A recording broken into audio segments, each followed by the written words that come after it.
today we mark the day 20 years ago when we put this sign on this gate and went down to the back of the Old Marine Hotel for our first Sunday celebration. We had 2 years here and then 8 up the long driveway at Moneylands, and then for now nearly 10 years we've been at the centre, just up the road. There's so many things to look back on and be thankful for, and if you see the video that Rhoda put up online, you'll catch a flavour of that. But I want to go back further again. Before we put up that sign, before we first gathered a few families together who wanted to be church together. A church that had as little baggage as possible, that wanted to be just Christian as much as we could, before we even chose our name. Helen and I first came to Ireland on student mission teams where we would come and pray for the country and talk to people on the streets about Jesus. When we found people who were interested, it was always great, but we were never so comfortable with walking away and travelling home and not knowing how they were going to get on. No social media or smartphones then, it was letters and phone boxes, and gradually we started to feel we didn't want to just preach and run, but we wanted to see people grow and start a journey with Jesus, and we believed the best way of doing that was in some kind of Christian community. One day we were doing that right here on Arklow Main Street, and we met a guy who had heard some good news about Jesus and had responded and wanted to grow, but didn't have anybody here to help him do that. And he said there were a few others who were in a similar position, but they weren't getting together, and it just didn't sit right with us. And we prayed, Lord, send someone to gather your people together. And that prayer again led to us moving here to see a Christian community, a church established so that people could have a place to grow in Jesus.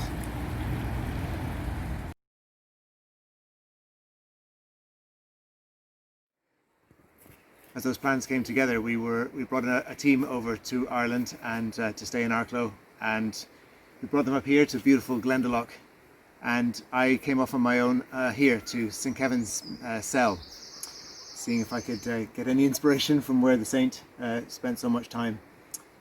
And I sat here praying and wondering about it, and all I got was eaten by midges. And at the time, actually, my mind was being eaten up by situations some friends of ours were in. They were going through a horrible church split, and I was just thinking about that, and I just said to God, if church is about that, if it's about disputes and arguments and all that kind of stuff, then I don't want anything to do with it. But if it can be a living and loving and worshipping and witnessing, serving and sending a bunch of people in love with Jesus, then I'm in. That prayer just came out from somewhere deep inside me, and it became the foundation, it became the root, the value of what we really wanted the church to be. Somewhere that's alive and active, but most of all is just in love with Jesus, just Christian. If there's anything to look back on and give thanks for, and if there's anything to stand on for the future, it's that, really. Yes, we're a bridge linking people to God and one another. Yes, we're a community, a place of friendships and support and hopefully healing. But also we're Christian.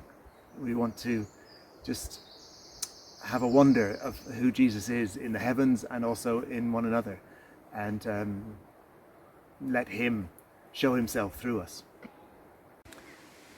And then as I walked down from here and looked down through the trees and all the beautiful oaks that are growing here, I was reminded of a passage that Jesus quoted at the beginning of his ministry from Isaiah 61, where it says, "The Spirit of the Sovereign Lord is on me, because the Lord has anointed me to proclaim good news to the poor.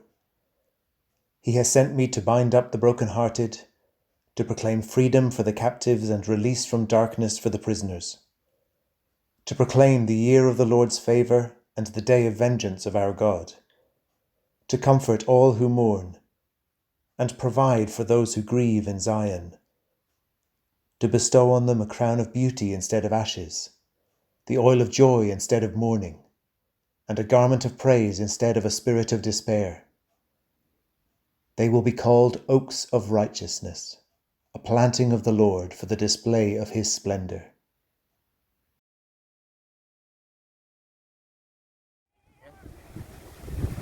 I knew that the heart of God from the very beginning, from the time of Isaiah, hundreds of years before Christ, to Jesus himself, to our time, was always that the poor, the broken-hearted, the people captive to all kinds of things would find hope and joy and freedom in the Holy Spirit. And not just to be rescued, but to become planted, to become oaks of righteousness, a planting of the Lord to show just how brilliant He is. And one of the fantastic things I've loved about Bridge all the time is the mix of people that we've had, of all ages and backgrounds and nationalities. And the one thing we can say at any stage over the last 20 years is that if we look around on a Sunday, there's no way this group of people would be in this room together if it wasn't for Jesus. And I've just loved that.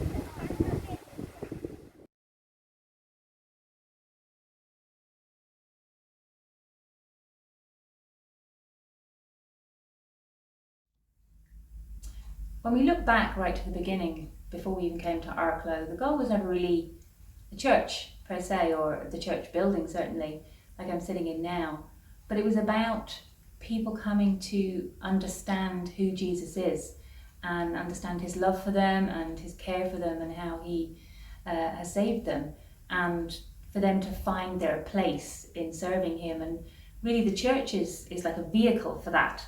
The church is the place where people can do that. And it has been. For the first 10 years of Bridge, we had more children than adults. We were known as the children's church in certain circles. And with our large families, some of us, we had a lot of children and we had a lot of fun.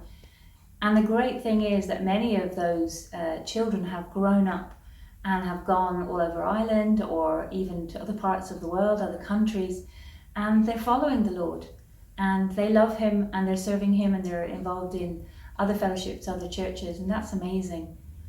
We had the privilege of seeing 7 of that generation, those children that grew up here, get baptized. We baptized them and they've made that commitment as adults to following Jesus and to following in His footsteps. But no matter what age you are or what age you arrive in Bridge or you get to know us, our goal is the same. Is that people come to know Jesus, to be in love with Jesus, to understand how much He loves them. And that's the goal, that's the aim, that's the bottom line of the whole thing. Now, with a vision like that, obviously we've never wanted to just be a closed circle just looking after ourselves. We want more people to know about God's love for Him, about Jesus and what He's done for them. So over the years we've had courses like Alpha courses and marriage enrichment courses, and loads of events, loads of food, loads of meals, loads of fun.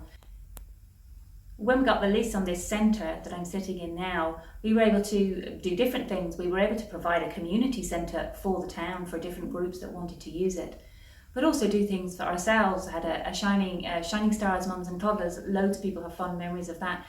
And the Cap Money course, where we teach people how to budget and manage their money, which is something that God is interested in.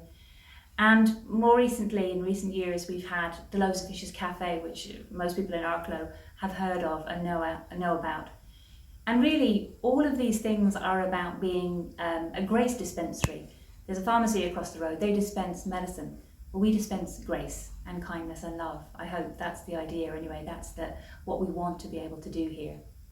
Some people talk about having a life verse, something that they really sums them up and sums up their ideals or what they feel for their life is important.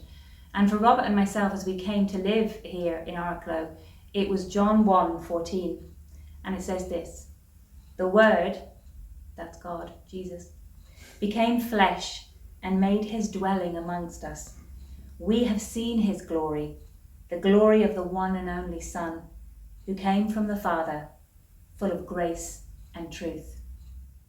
You see, before Bridge did any of these things, before Loaves of Fishes, before the centre, before Moneylands, before the Marine Hotel, before us, Robert and myself, there's Jesus.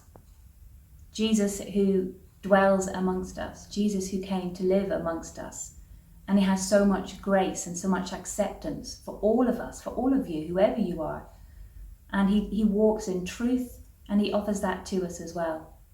So before all of these things, there's Jesus. And at the end of the day, He's the most important thing that we have to offer.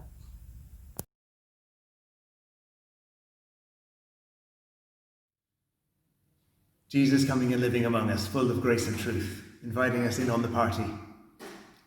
Who knows what the next years will bring? If the last 6 months have shown us anything, is that nobody wants to predict the future.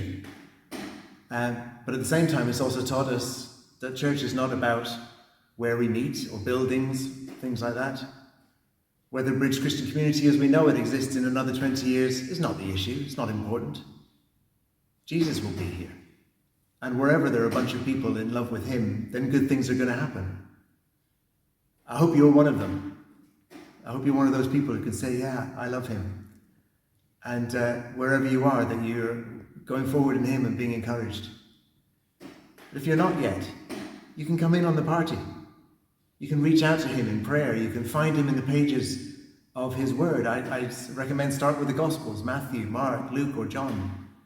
You can keep joining us and other churches online like this, or come and visit in person as we start to meet together again in the next weeks and months. Get in touch with us. But most importantly, reach out to him. He'll show himself to you if you ask him. And wherever your life is at today, you can become one of those oaks of righteousness planted by God to show how wonderful he is. You can. If you're watching this in time, you're more than welcome to come and join us for a 20th anniversary picnic down behind the Arklow Presbyterian Church on Dublin Road. Bring all your picnic stuff, a chair or blanket and some food and drink, and come and join with us at 1 o'clock. But if it's too late for that, then just keep in touch. Just send a message just to be encourage us and let us know where you're at. Wherever you are, I hope you can enjoy your own journey with Jesus and celebrate whatever the next steps are. God bless you.